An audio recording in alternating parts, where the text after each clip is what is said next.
The Board of Guardians took Eliza Dunmow's dispensing certificate at 11:15 in a room holding 40 people. The clerk read the finding aloud. An infant of 14 months, dead of an overdose in a cardiac draft prepared by the assistant dispenser. Her name, twice. Cornelius Rand, who held the union's drug contract, sat at the far end and did not lift his eyes from his ledger. Eliza had weighed that leaf on the union's own scales and written it in the poison book. The book cannot be found, the clerk said, and moved to the next business. Without the certificate, she could not dispense anywhere in England. Her lodging came with the post. She had £4 and 1 week. The Guardians settled her arrears in kind. They gave her the Spital Garden, 2 acres of walled Physic ground behind the old fever house, unworked since 1840, with a fallen south range and a stopped drain. Eliza went that afternoon to see what she had been paid with. It was the last week of November, and the path puddles had ice on them. Along the inner face of the north wall, on a strip of bare dark ground a yard wide, the earth was steaming. She got down and pushed 2 fingers into it. The soil went soft under her hand. Near the brick it was warm, the way a stove is warm an hour after the fire dies. Foxglove grew along the whole strip. Not scattered plants, but a thick band of them, rosettes lying flat and gray-green, some a foot across, all of one kind. Foxglove in leaf in Cheshire in the last week of November. She was still kneeling when the gate scraped behind her. Mr. Yeld came up the path holding his coat shut at the throat. He clerked for Rand and had been at the back of the boardroom that morning, and he did not trouble to pretend otherwise. "Mr. Rand thought you'd be here," he said. "He's sorry for how it went." "Is he?" "He'll take the lease off you. £25 today, and he'll settle the chief rent for the year." Yeld looked at the water standing over half the ground. "You've no money to work it, and no right to sell what you grow. He's doing you a kindness. £25 for 2 acres, nobody's touched, since before I was born." "For 2 acres of bog and bramble," Yeld said. "There's a paper wants signing with it, that's all. A short statement. That you made the error and you're sorry for it." Eliza stood up. Her knees were wet through. Her mother had gathered for the Marbury dispensary for 11 years. Foxglove and henbane and comfrey off the Bickerton Hills. She had taught Eliza to strip leaf and lay it on frames before she was 9. Dr. Forth plank fritages. Sowerby had taught her the rest. Weigh twice. Write it down while your hand is still on the scale. Keep a sealed sample of every consignment and try the new against the old before you make up a drop of anything. Sowerby had been dead 2 years. Mr. Guyler, who came after him, was 26 and did what the board told him. In September, she had told Guyler that Rand's leaf was doing nothing. 2 patients on the standing dose with no slowing at all. He had raised the dose to 8 minims and told her to keep to it. She had written that in the poison book too, with the date and the initials of the man who ordered it. Then in October, a new consignment came. Same contract, same wrapper, different grower. Nobody weighed strength because nobody could. And Alfred Mullis, 14 months old, got 8 minims of it. "No," she said. Yeld's mouth moved. "You'll want to think about it." "I've thought." He went back down the path and left the gate swinging, and she stood in the wet until he was out of the lane. At 4 o'clock, she walked to the clerk's office and signed the assignment of the lease. Mr. Pinnock turned the paper round for her and pointed at the line and did not look up. "Chief rents £3 a year," he said. "Due at Lady Day, payable to the Kettleby trustees." "Who are they?" "That's not the board's affair." "Who do I pay?" Pinnock blotted the page. "Nobody's asked for it since '40. If they come, they come." He gave her the key. It was iron and 9 inches long, and the ward was packed solid with rust. It took her 40 minutes with a nail and a candle end to get the key to turn, and by then it was dark. The fever house had 2 rooms and no glass in the upper window. The union had used it for smallpox in the 30s and then for nothing. Eliza swept one corner, laid her box down, and slept in her coat with her boots on. She woke because of the noise of water. The drain that carried the garden's runoff to the brook had collapsed somewhere under the middle path. The whole of the lower half stood in 3 inches of water, with bramble growing up out of it. In daylight it looked worse than it had looked wet and dark. 2 acres, a wall 11 feet high on 3 sides, and a fallen range along the south where the frame lights had been, nettled to her shoulder. A pear tree split by ivy. She walked the boundary twice, and made a list on the back of the assignment. Drain. Well. Roof over 1 room. £3 by Lady Day. Marbury did not want her in it.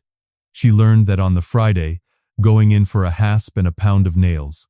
The ironmonger served her without a word. 1 and 4, he said. Will you put it in the book for me? No. He counted her change onto the counter instead of into her hand. Outside the corn office, 2 women stopped talking as she came level with them and began again after she passed. Sarah Mullis was standing at the door of the shoe shop with a basket. Eliza stopped. She had held that woman's arm in the infirmary passage in October while Guyler went in to the child. Mrs. Mullis. Sarah Mullis looked at her for a long moment. Then she turned and went into the shop, and the girl behind the counter came and shut the door. Eliza walked back out to the Spital Garden with her nails and did not go into the town again for 9 days. She got the fever house roof watertight over one room with laths off the fallen range and a bucket of pitch that cost her 1 and 4. It rained on the Sunday, and the corner she slept in stayed dry. She sat on her box in the dark and counted what she had spent and what was left, and then made herself stop. The strip along the north wall was the only thing in the 2 acres that made no sense. She measured it. 1 yard and 2 inches wide at the west end, 1 yard and 5 at the east, running the full 90 feet of the wall. Frost lay on the beds either side of it, and stopped at its edge as though a line had been drawn with a straight edge. Nothing was frozen inside the line. When she put her palm flat on the brick at knee height, it was warm enough to feel through the wet. The foxglove was the other thing. She pulled one rosette and looked at the root, and it was a 2nd-year crown, thick as her thumb, which meant the plants had stood there through at least 1 winter and probably 20. They were all alike. Same gray down on the leaf, same broad, blunt tip, same faint red at the leaf stalk. Wild foxglove does not come up alike. Wild foxglove comes up any way it pleases. She dug a trench along the strip on the 4th day, thinking she would find a dung bed. Gardeners had used hotbeds for 200 years, and an old stable dung pit, well made and deep, could keep a frame from freezing. That was the sensible answer, and she believed it for 11 days. She dug 4 feet down and found nothing but yellow clay and 1 clay pipe stem. On the 12th day, she noticed that the wall was cold. She had gone out at first light to cut bramble and put her hand on the brick out of habit, and there was no heat in it at all. The frost lay right across the strip. The foxglove leaves had gone limp and dark at the edges. The next morning it was warm again. She stood with her hand on the wall a long time. Then she got the assignment out of her box and wrote a column of dates on the back of it, under the list. Cold, warm, warm, cold, warm, cold, warm. Something on the other side of that wall was being lit and let out and lit again. It had been going on since before she was born, and nobody in Marbury had ever thought it worth mentioning. The well took her 6 days. It was a good well, brick-lined, 40 feet, and the trouble was only that the drain had let filth into the top of it and the bucket chain had rusted through in 3 places. She fished the bucket up with a boat hook borrowed off the toll house and boiled everything she drank for a fortnight while the water cleared. After that, she cleared 1 bed. She chose the west end of the warm strip because the ground there was workable in December and nowhere else was. 4 days of cutting bramble and forking out root, and she had 11 yards by 3 of black soil with the foxglove crowns left standing in it. Her hands split across the knuckles and she bound them with rag and went on. She had £2 14 shillings left. On the last Saturday before Christmas, she took a basket of dried comfrey root, Ella campaign, and horehound to the market. She stood with it for 3 hours and sold 4 ounces to an old man who did not know who she was. On the way out, a carrier from Nantwich was loading at the Swan. Eliza asked him what he paid for dried root delivered clean and cut. Depends who's asking. Somebody who cuts it clean. He looked at the basket and then at her hands and gave her 9p a pound and told her to bring more in January. She waited out for him on her mother's scales, which were the last good thing she owned. Mercy Ogle came to the wall on the first Sunday of the new year. She was 71 and in the house, and the master let her out on Sunday afternoons because she had been in Marbury longer than he had. She stood at the gate with her stick and looked at the cleared bed for some time before she said anything. "You're the dispenser." "I was. I know what you was." Mercy came in without being asked. She walked slowly and badly, and she put her weight on the stick with every second step, and Eliza watched the way she did it. "How long has your leg been like that?" "Sinja Michaelmas." "Will you let me see it?" Mercy sat on the low wall by the pear tree and rolled her stocking down, and the smell came up before the bandage was off. The ulcer was the size of a crown piece, above the ankle bone, and the skin round it was tight and shining and hot. The dressing was a strip of old sheeting and a smear of zinc ointment gone rancid and gritty. Who dresses it? Nurse Cadwell when she thinks on. It wants washing and it wants the leg up, Eliza said. The ointment's spoiled. It's doing you harm. That's what's issued. It's been in that jar since Dr. Sowerby's time. I've smelled it. It's rank. Mercy looked at her sideways. You'd know. I would. Then don't take what's issued, Eliza said. She washed it with boiled water gone cool. Then she laid on a poultice of comfrey root, dug and grated that morning, and bound the leg firmly from the toes up, the way Sowerby had made her do it 40 times over. Then she made Mercy sit for an hour with her foot on an upturned pail. She gave her a stone bottle of the mixture and told her to renew it daily and keep the leg raised at night. They'll not let me have a pail in the ward. Then use your box. Mercy came back the next Sunday and the one after. By the third, the swelling had gone down enough that she got her boot on, and she brought Eliza a twist of tea in payment and would not be refused. It was on that third Sunday, sitting on the low wall with her foot up on the pail, that she looked along the warm strip at the foxglove and said the thing that changed everything. They're up early on Kettleby's ground. Eliza turned round. What did you call it? Kettleby's ground. That's what my mother called it. Mercy shrugged. There was some old body worked it, back before any of us. They fetched her up before the justices for poisoning a child and she went off out of the town, and after that nobody'd have a stem out of here. Physic Garden, and not a soul in Marbury would take a leaf off it. When was that? Lord, I don't know. Old. 1700s. Mercy set her stick against the wall. You want to be careful what ground you take on, girl. The clerk's office kept the union's rentals back to 1,834, and Eliza had a right to see the covenant she had signed under. Pinnock did not like it. He put the volumes on the counter and stood over her while she turned them, and she took her time. The Spital Garden appeared every year in the same place, between a field called Oxleasoe and a cottage in Bell Lane, £3 a year. And every year, in the column for the payee, the same 4 words in 4 different clerks' hands, to the Kettleby trustees. It ran like that to Lady Day 1,840, and then the entry stopped. No surrender, no note, no name. After that the garden simply sat in the schedule of Union land with nothing against it at all. Who struck it out? Nobody struck anything out, Pinnock said. The payment ceased. Land doesn't stop belonging to somebody because a clerk stops writing it down. Pinnock shut the volume with her hand still in it. You've seen the covenant. She had. The covenant was 1 line long, and the line said the ground was to be kept in cultivation, and that if it were not, it fell in. The notice came 11 days later on the board's paper, over Mr. Holinshed's signature. The guardians drew her attention to the covenant. The guardians would inspect at Michaelmas. If the 2 acres were not then in cultivation, the assignment would be treated as at an end. Yeld brought the second offer himself, on the same afternoon, which told her who had asked for the notice. 40, he said. It's a great deal more than it's worth. Then why does he want it? Mr. Rand has interests all over this district. He doesn't explain them to me. She had £1.06 and a bill at the ironmonger's. She said no. Afterwards she sat on the low wall by the pear tree and shook for a while where nobody could see her. Then she went back to the north wall.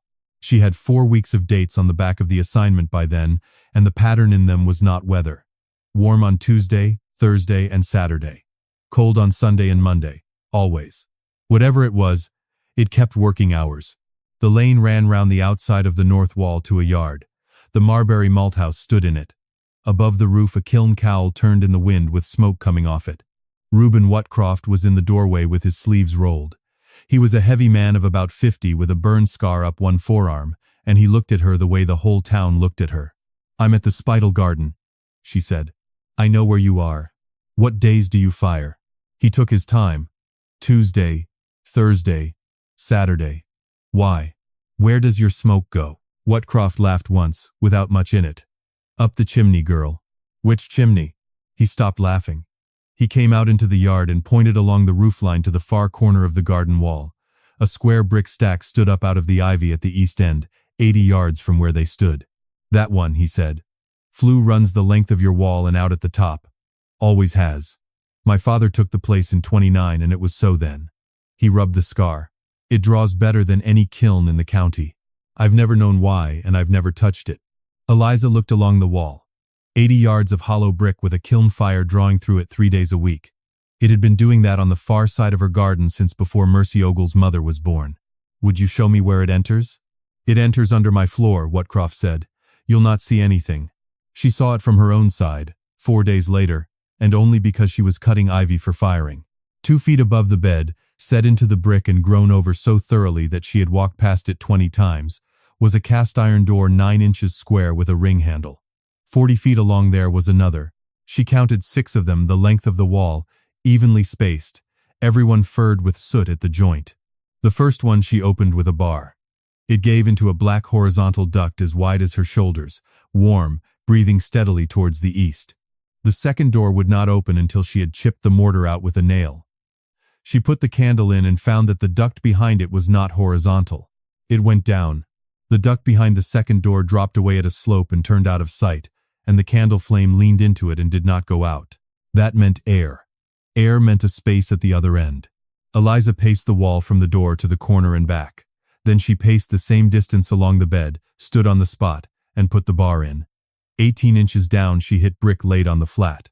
She got a crowbar off Whatcroft on the Thursday. "What for?" "There's a floor under my ground." He wiped his hands. "There's a floor under everybody's ground. This one's got a hole in it." Whatcroft went and fetched the bar and a maul with it, and stood in the yard holding them and not handing them over. "You'll tell me if you knock anything about that touches my kiln." "I will. I mean it. That draft's my living. My father's whole trade come off that draft, and there's a mortgage on this place older than you are. If I touch your draft, I'll come and tell you the same day." He gave her the tools. It took her the whole of Friday and most of Saturday to open it. The brick was old and soft, the mortar was lime, and it came out in flakes. She worked with the bar in one hand and a candle wedged in a jar. Every hour or so she had to stop, because her arms would not hold the weight. Twice she went up to the fever house and sat on the step until the shaking passed. At 3 on the Saturday afternoon the last course fell inward, and she heard it land 8 feet below on stone. There were steps. 6 of them, brick, worn hollow in the middle by somebody who had gone up and down them a great many times. The chamber was 12 feet by 8, barrel vaulted, and dry as a biscuit tin. She stood at the bottom with the candle, and turned round slowly. Slate racks in 4 tiers ran down both long walls, 20 shelves in all, each one perforated with rows of round holes the size of a shilling. The flue came in at the low end behind an iron plate and went out at the high end. Between them a rod ran the length of the room, with an iron quadrant at the near end and notches filed into it. A damper. Somebody had built a room with a fire drawing through it and a means of throttling that fire to any degree they pleased. On the wall by the steps, at the height of her eye, there was a brass bracket shaped to hold a tube, 2 brass clips, and between them a plate with a line filed across it and a numeral cut beside the line. 9 to. Eliza stood and looked at that for a long time with the candle shaking in her hand. She knew what the room was. She had known from the moment she saw the perforated slate. It was a drying house. Every Physic garden in England had one of those. A loft, a row of hooks, and a fortnight of praying for dry weather. This was something else. Somebody had built this to hold one temperature, and hold it for as long as they liked, on somebody else's fire, for nothing. Under the bottom rack at the far end, pushed back against the wall, was a stoneware jar. It was about the size of a 2-pound sugar jar, gray, with a shoulder and a flat lid, and the lid was sealed all round with wax over a band of pitch.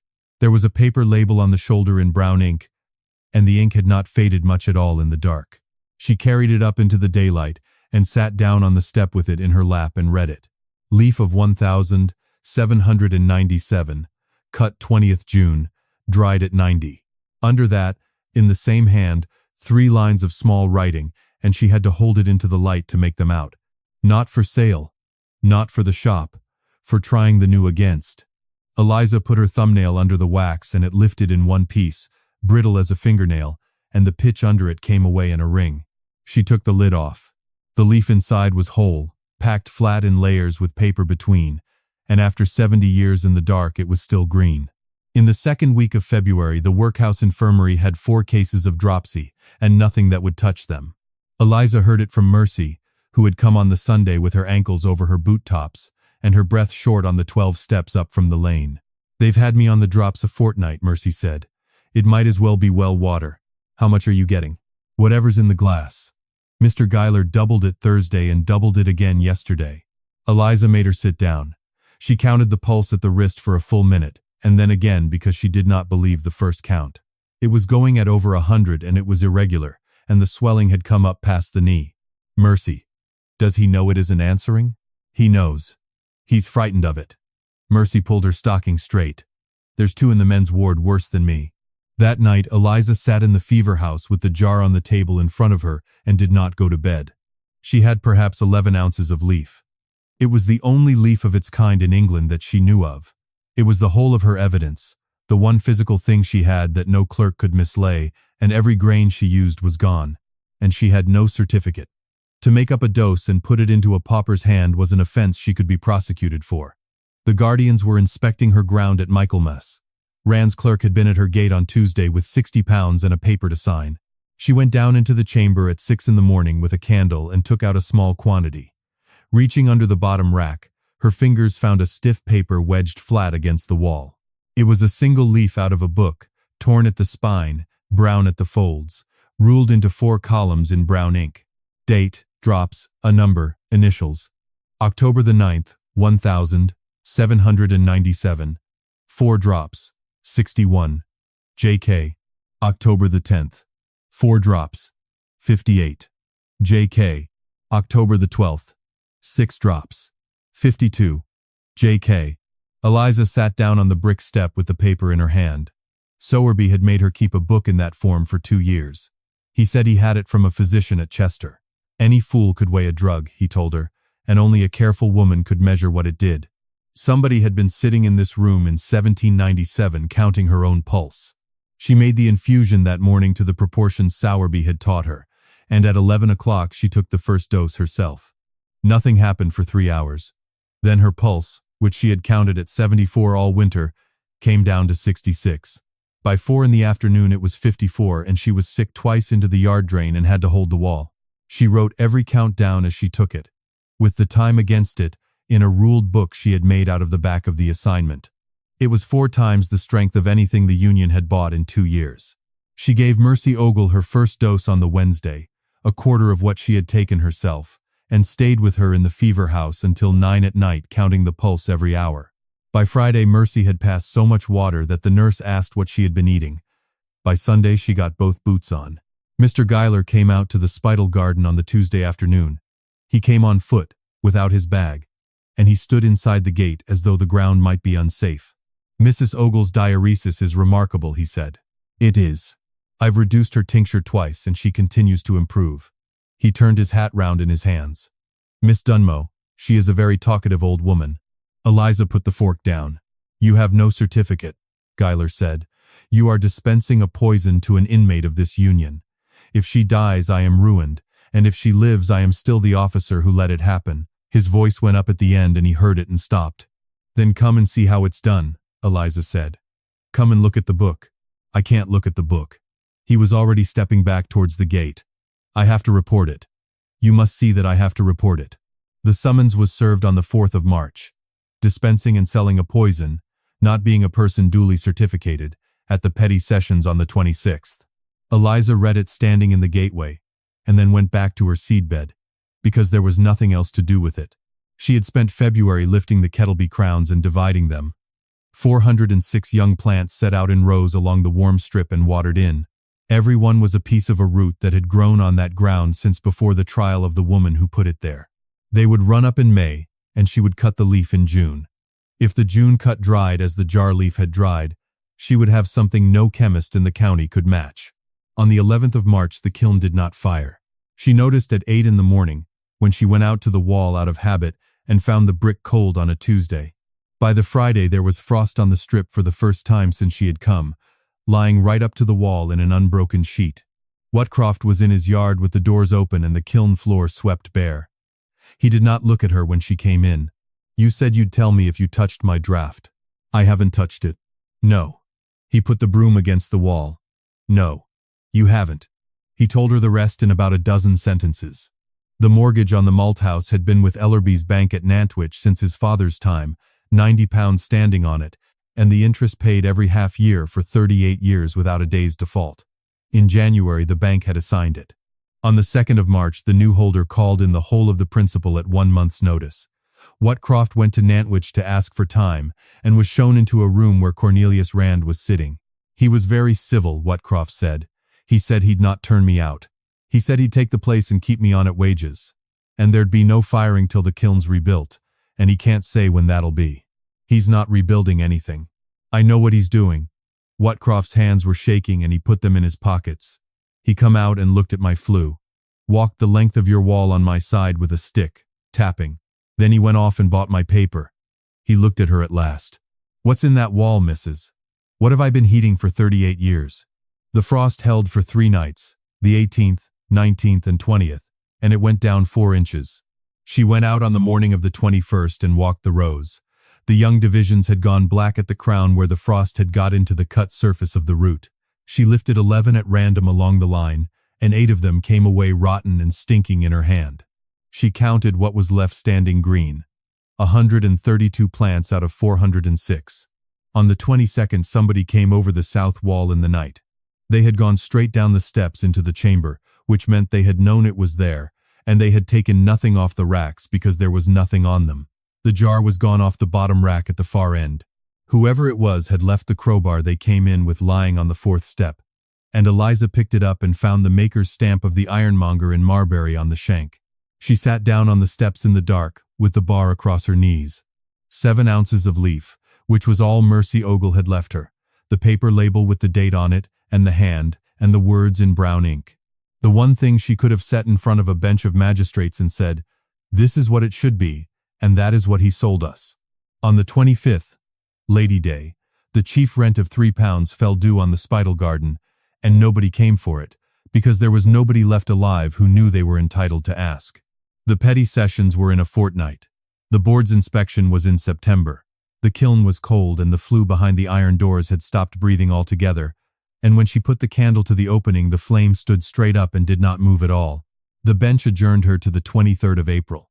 She had asked for time to produce documents, and Mr. Guyler, who had laid the information, was called to say what harm had come of it, and had to answer in open court that the inmate concerned had recovered. The chairman looked at him for a while and granted the adjournment without being asked twice. 4 weeks. Eliza did not go back to the garden except to sleep. The parish chest stood in the vestry of Street Chads under a window with a broken quarry, and it took 3 keys held by 3 men to open, and the rector, Mr. Twiss, said he could see no reason to refuse a parishioner and no reason to help her either. He unlocked it, sat down with a book, and left her to it. The chest went down 4 feet. Terriers, briefs, a bundle of settlement examinations, 200 years of churchwarden's accounts in no order at all. It took her 3 days to get to the bottom layer, working in her coat with her breath showing. The bundle was tied in red tape gone brown, and the docket on the outside was still legible. Informations and depositions. Joan Kettleby, widow of this parish. 1,799. There were 11 depositions. A mother, a neighbor, an apothecary from Nantwich, a surgeon who had opened the child. There was Joan Kettleby's own answer, 3 pages, in a small upright hand with no crossings out. And underneath the papers, tied in with them, and never given back, were 4 bound volumes in marbled boards. Eliza carried them to the window ledge and opened the first one. "Are you unwell?" Mr. Twist said after a while. "No. You have been standing there a quarter of an hour." "I know this hand," she said. "I've been taught to write in it." He looked at her over his book and went back to it. 4 columns. Date. Drops. A number. Initials. They ran from 1791 to 1799, in the same upright hand. Thousands of lines. Every cutting of leaf entered with the date, the weather of the week before, the part of the ground it came off, and the drying. Dried at 90, over and over, in a room with a brass bracket for a thermometer and a damper filed with notches. And more than that. The woman had not simply grown foxglove, she had chosen it. Every year she had marked the plants whose leaf gave the steadiest count, saved seed from those and no others, and pulled the rest out. The warm ground brought her seedlings up early where nothing else would germinate, so she could see them and rogue them and keep the line clean. 8 seasons of it, set out in a hand that never hurried. Under the 4th volume was a folded parchment with a seal on a tag. It was the counterpart of a deed of gift, dated the 9th of May, 1799. Joan Kettleby, Dyer's widow, of Marbury, gave the ground called the Spital Garden to the churchwardens and overseers of the parish and their successors forever. They were to hold it upon trust. It was to be kept in Physic for the use of the sick poor of Marbury, with all the buildings, walls, and flues belonging to it. If at any time it should cease to be so kept, the ground was to go over to the poor of the next parish. Eliza read it 4 times before she understood what it meant. The Board of Guardians had never owned the Spital Garden. They had rented it from trustees until 1840. When the last of those trustees died, they went on holding it, because nobody stopped them. In November, they had paid a dismissed assistant dispenser in land that was never theirs to give. Her assignment was worth nothing. Neither was any offer Cornelius Rand could make for it, at £25 or 60 or 600. She wrote to the charity commissioners in Whitehall Place that night and to the clerk of the peace at Chester the next morning, and posted both with money she got by selling her mother's scales. It was on the 4th day, going back through the 2nd volume for the drying notes, that she found October 1798. The entries stopped being steady.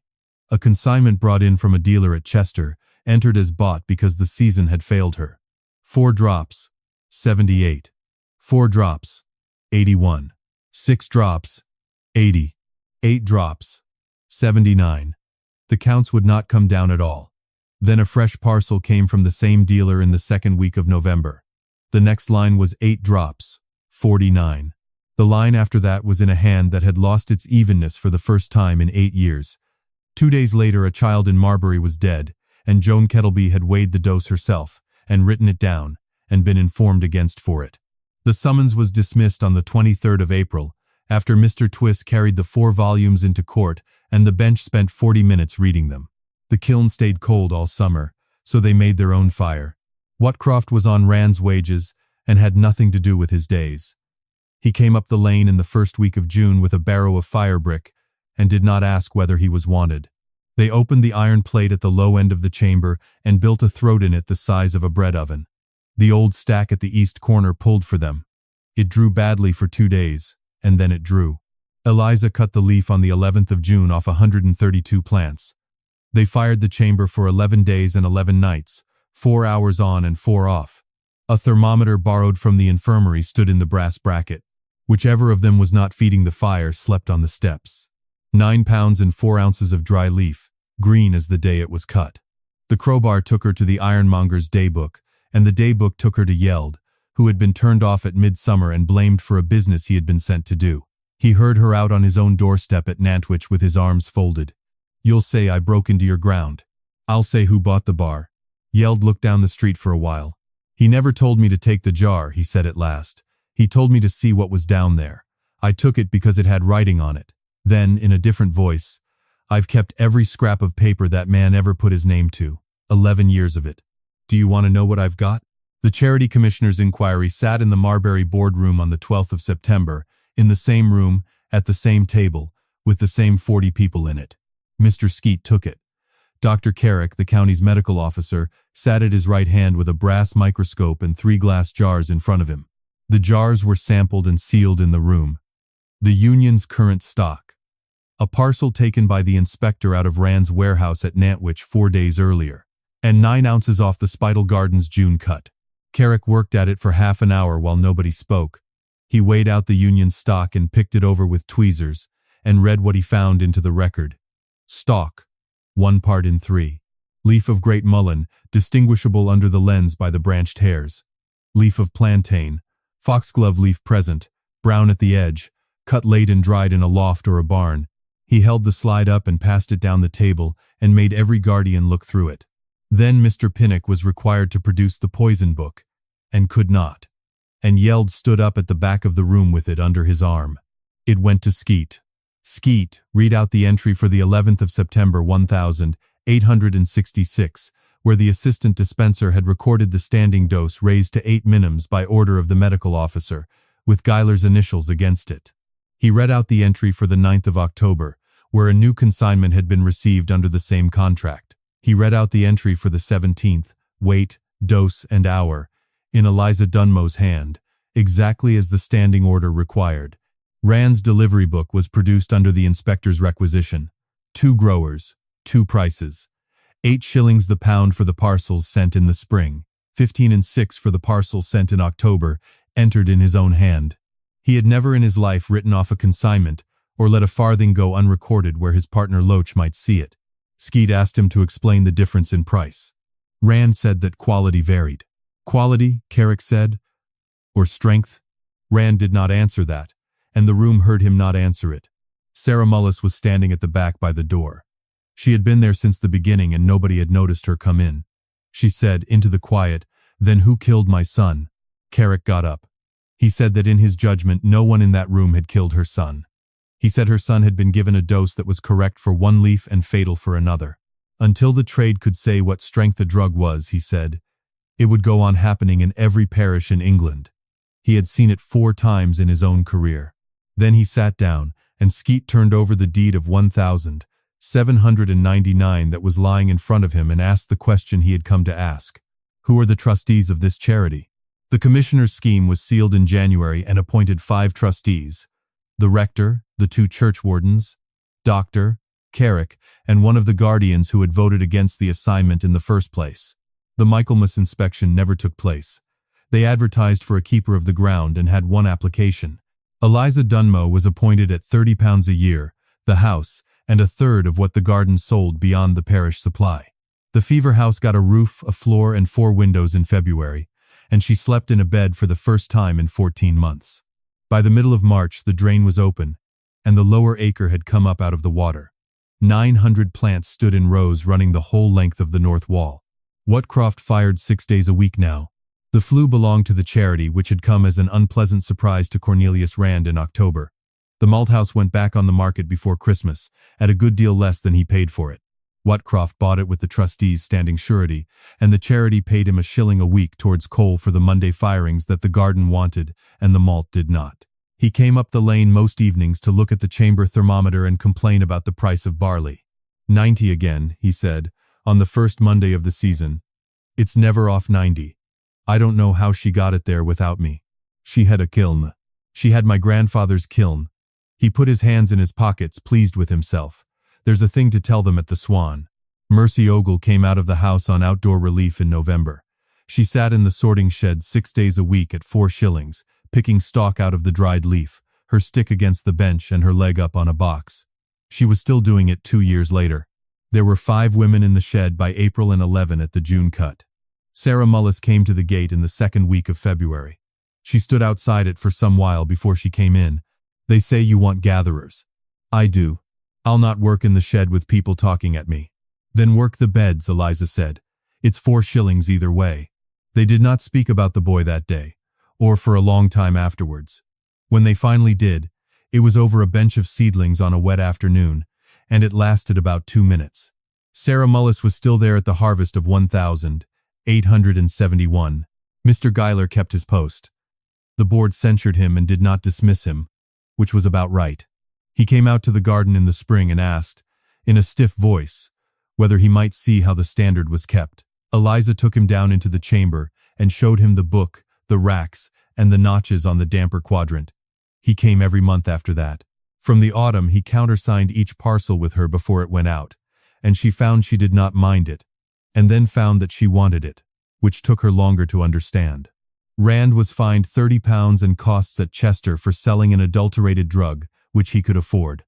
Losing 4 union contracts and the Chester dispensary in the same quarter he could not. Loach dissolved the partnership in the spring over the delivery book, and the business was wound up in 1870. Yeld, who had given evidence, was clerking for a corn merchant and appeared to be happier. Eliza was re-examined and certificated in March 1868. The board minuted its satisfaction.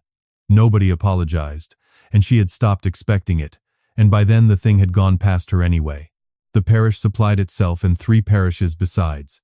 Leaf of 1 strain, off 1 ground, cut in 1 week, dried at 1 heat, at 11 shillings the pound with the strength written on the wrapper. And once a year, in July, they filled a stoneware jar out of the new crop, packed it flat in layers with paper between, and sealed the lid with wax over a band of pitch. The jar went into the parish chest at Street Chad's, in the bottom layer, beside 4 volumes in marbled boards and a folded parchment with a seal on a tag. Every parcel that left the Spital Garden was tried against it before it went. Eliza wrote the label herself, in brown ink, the way the first one had been written. Leaf of the kettle be ground. Cut and dried at 90. Then the two names, one under the other, 71 years apart.